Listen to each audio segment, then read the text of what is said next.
Ćao ekipo sa YouTube-a, kako ste vi danas? Evo, danas pada sneg u Beogradu, početak radne nedelje i ovako sve izgleda u gradu.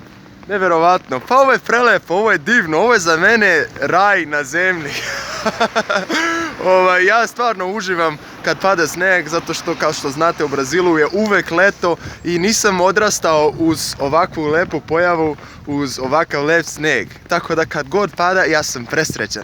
Meni je bilo super u Beogradu ovih dana, hladno, ovo ono, ali nešto je tu falilo, zato što džaba hladnoća kad nema snega, brate, nema čime da se zabavim, bukvalno bude dosadno. Ali sada kad je ovako, ja uživam, razumete? Ovo je nešto divno. Pre neki dan sam bio u radiju Beograd 202 i pričao sam o tome kad sam video sneg prvi put u životu.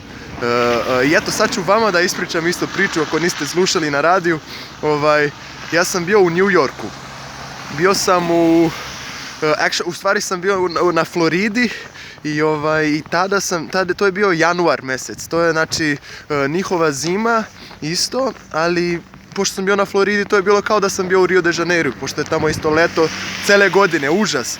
I onda sam rekao, pa kako to da sam u zemlji gdje pada sneg zimi, ali da ne vidim sneg, to je nemoguće. Ja sam imao tada 17 godina i rekao, ajde, idem u New York, pogledao sam vremensku prognozu i tačno kad bi pao sneg, zakazao sam let za New York i otišao sam. Kad sam došao, nije bilo još snega, samo je bilo malo leda po trotoaru i već sam gledao kroz prozor u kombiju u kojim sam se vozio i svi su bili jao, ja sam bio oduševljen, niko nije mogao da veruje. Pa Tiago, ljudi koji su sedeli do mene su rekli, pa Tiago, kako to da si toliko oduševljen ledom? Ja rekao, pa ne znam, meni je to super, nikad to nisam video.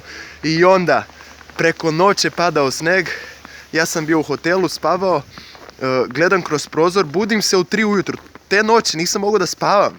Ja sam bio presrećan, preuzbuđen. I gledam kroz prozor i vidim pada sneg stvarno. Ja otvaram prozor i pipnem taj sneg što je tamo i gledam, stvarno pada kao sve čarobno, nevjerovatno. I pipnem to i malo u usta ližem to i sve. I kakav je to doživljaj bio, vi ne možete verujete. Odmah sam se tada tuširao, presvukao sam se i otišao sam napolje i u 5 sati ujutru sam bio ovako na Times Square u New Yorku i gledao sam gore i pravio sam sneška i pravio sam grudve i zezao sam se, slikao sam se, snimao sam se i to je bilo toliko lepo da ne možete da verujete. Ja sam tog dana planirao da idem do, kako se to kaže na srpskom, Statue of Liberty, kap slobode, tako nešto, tako. Trebao sam da je posjetim, ali nisam, zato što sam posvetio taj dan ceo za igranje i zezanje po snegu. Išao sam u Central Park i tu sam bio ceo dan, samo sam se igrao i sam sam bio, ali nije imalo veze, ja sam uživao kao da mi je to bilo jedan od najsrećnijih doživljaja u životu, ne možete da verujete. I poslije kad sam došao u Srbiju, onda sam doživio prvu zimu i onda je bilo to naravno super i doživio sam sneg na planini, sneg u gradu. Naučio sam o svim vrstama snega.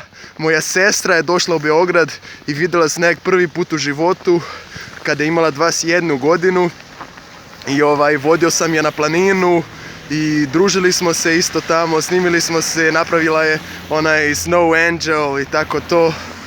I baš je lepo, ljudi, pa ili ima išta lepše od ovoga?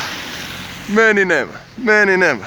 Pa dobro, ajde, možda ja, nije da ne volim plaže, nije da ne volim sunce, ali brate, uživam i u ovome. Tako da želim vam srećnu radnu nedelju, uživajte po zimi, uživajte po snegu, jer bitno je ljudi da smo živi, zdravi i srećni. Pozdrav veliki!